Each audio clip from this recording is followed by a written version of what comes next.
हमार को बाजे की बोरी पहुंचाएगी। एक मेघवाल परिवार के विवाह में गया। दुनिया कहती है शाही शादी, उस शाही शादी से भी ज्यादा उत्साह उमंग कांग्रेस कमेटी के निर्देशानुसार हम बाड़मेर जिले क्या कर रहे हैं। आप सब लोग यहाँ शामिल हुए, तहे दिल से आप सब लोगों को धन्यवाद।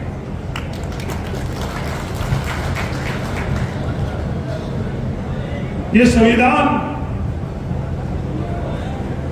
जो आज राहुल गांधी जी को हाथ में लेना पड़ गया और लगातार जो भी देशभक्त है उनको ये कहना पड़ रहा है कि संविधान बचाओ, ये संविधान है क्या। हम लोग अपनी आम भाषा में ये बात करते हैं कि कौन सा राज हमारे को बाजे की बोरी पहुंचाएगी। राजनीति से हमें क्या लेना देना, राज से हमें क्या लेना देना।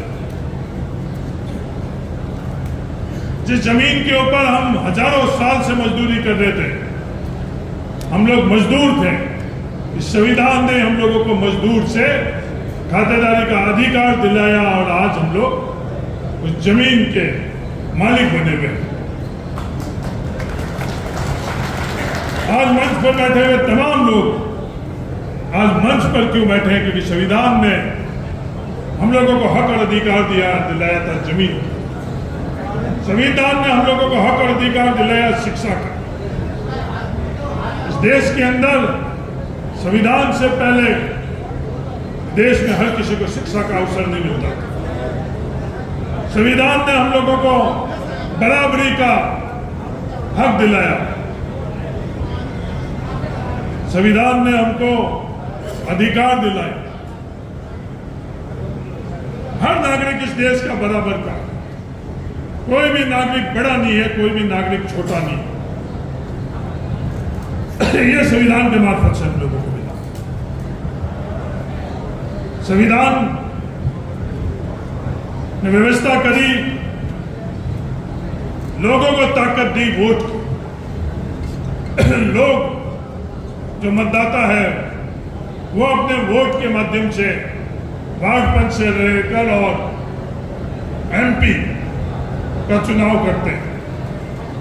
वो लोग वार्ड पंच से लेकर एमपी एमएलए सरकार के अंदर व्यवस्थाओं के माध्यम से फैसला लेते हैं।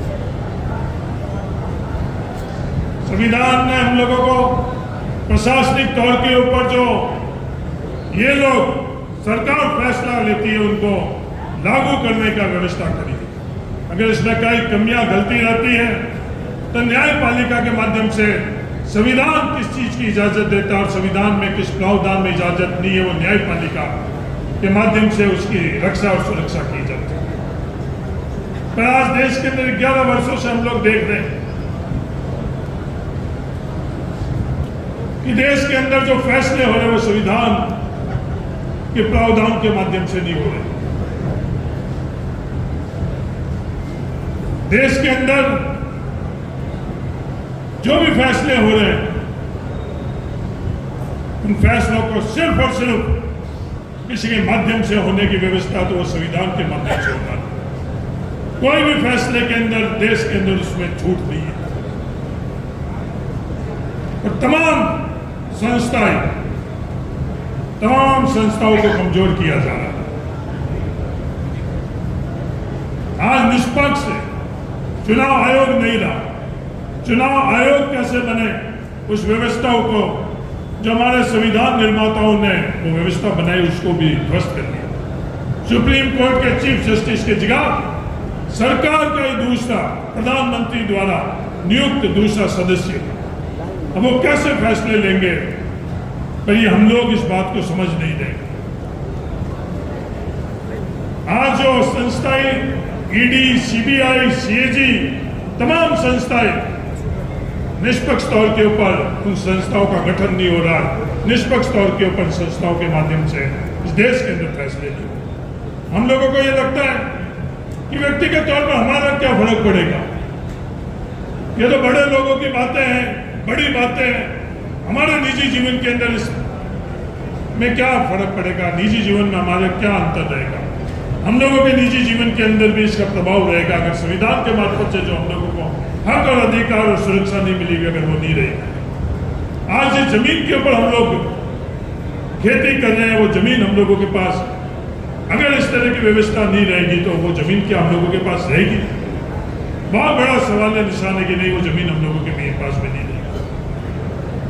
जो नौकरी हम लोगों को मिली हुई है, जो रोजगार का अवसर हम लोगों को मिला हुआ, जो शिक्षा का अवसर हम लोगों को मिला हुआ, ये तमाम क्या हम लोगों के लिए रह पाएंगे? ये संविधान के मार्फत से जो हमारे को मिला हुआ।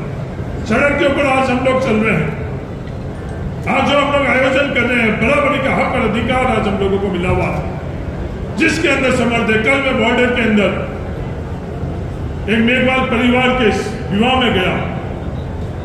दुनिया कहती है शाही शादी से भी ज्यादा उत्साह, उमंग और व्यवस्था उस मेघवाल परिवार के अंदर है, क्योंकि ये संविधान ने हम लोगों को अधिकार दिया है। क्या पहले हो सकता था? पहले नहीं हो सकता। मंच पर बैठे हुए 90% लोगों के परिवार को भी वो हक और अधिकार नहीं था कि उस तरह का विवाह कर सकते। फिर संविधान ने हम लोगों को अधिकार दिया है, हर नागरिक को, हर परिवार को हम लोगों को अधिकार दिया है। हर कदम के ऊपर हमारे को संविधान अधिकार दे रहा है, रक्षा कर रहा है। इस संविधान को बचाना हम लोगों का कर्तव्य है। इस संदर्भ में आज संविधान बचाओ रैली का आयोजन किया गया। खड़गे जी और कांग्रेस पार्टी ने यह फैसला लिया, उसका अनुसरण राजस्थान के अंदर गोविंद डोटासरा जी और उनकी तमाम प्रदेश कांग्रेस कमेटी ने किया। मैं उनको धन्यवाद देना चाहता हूं।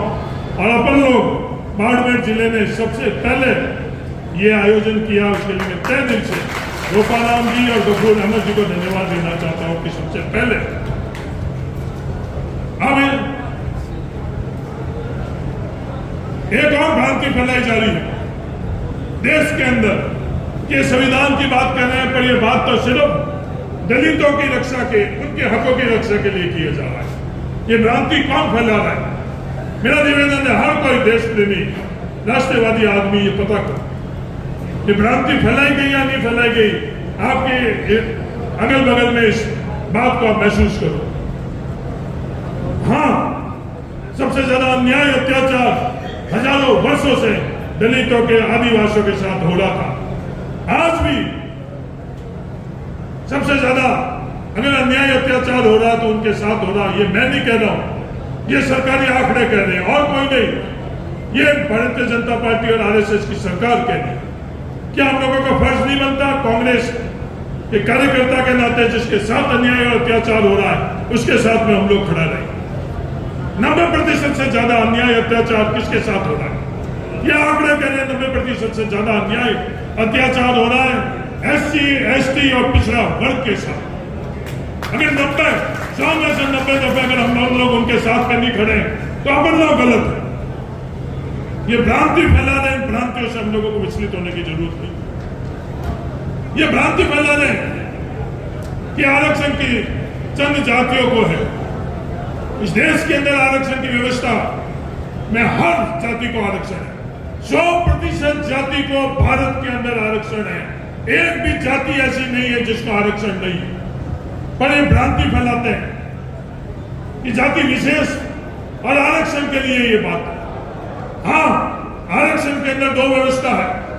एक व्यवस्था बिना आर्थिक आधार के ऊपर आरक्षण मिला हुआ, क्योंकि हजारों सालों से हमने उनको किसी की माध्यम से और तो और मजदूरी का अवसर भी हम लोगों ने नहीं दिया।